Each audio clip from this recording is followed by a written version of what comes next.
వ్యతిరేకత పెంచుకోకూడదు ప్రజల్లో అని ఆలోచించారు. ఏదో కారణం ఉండకుండా కదా, కారణం ఉంది. ఇప్పుడు రైతుల నిరసన అయినా సరే మనం కాలిస్తే రైతులు అంటారు రేపు పొద్దున, అంతే కదా. ఒక రైతును కాల్ చేసింది ప్రభుత్వాన్ని ముద్ర పడుతుంది,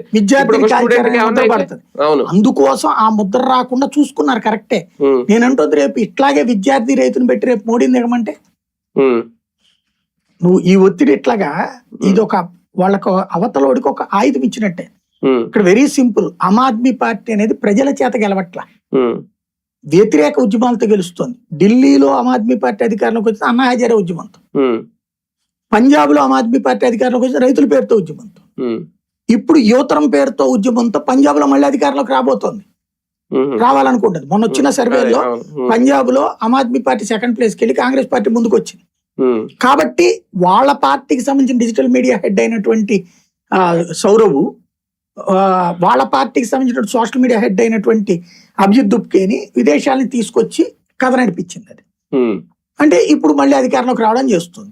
ఇది సక్సెస్ అయింది అనుకుంటే రేపు పొద్దున పంజాబ్ లో నెక్స్ట్ ఏం చేస్తారు? ఇక మోడీని దించడానికి ఇదే అస్త్రం వాడరా? అంటే ఇందులో అందరూ మోడీ హేటర్స్ అని ఎందుకు కావాలి? మోడీ ప్రేమికులు కూడా ఉన్నారు అక్కడ, అందులో అని ఎందుకు అనుకోకూడదు? అక్కడికి వచ్చిన వాళ్ళు మాట్లాడి చూసాం కదా, మోడీ ప్రేమికులు ఎవరు రాలేదు అక్కడికి. వచ్చిన వాళ్ళు భరతమాతను తిట్టిన వాళ్ళు, హిందుత్వాన్ని తిట్టినటువంటి వాళ్ళే లీడ్ కదా. వాళ్ళని ఆపారా పోనీ ఎవడన్నా? అప్పుడు నేను ఒప్పుకుంటా. నువ్వు అక్కడ నిన్న నాకు ఒక డాక్టర్ గారు ఫోన్ చేశారు, నీట్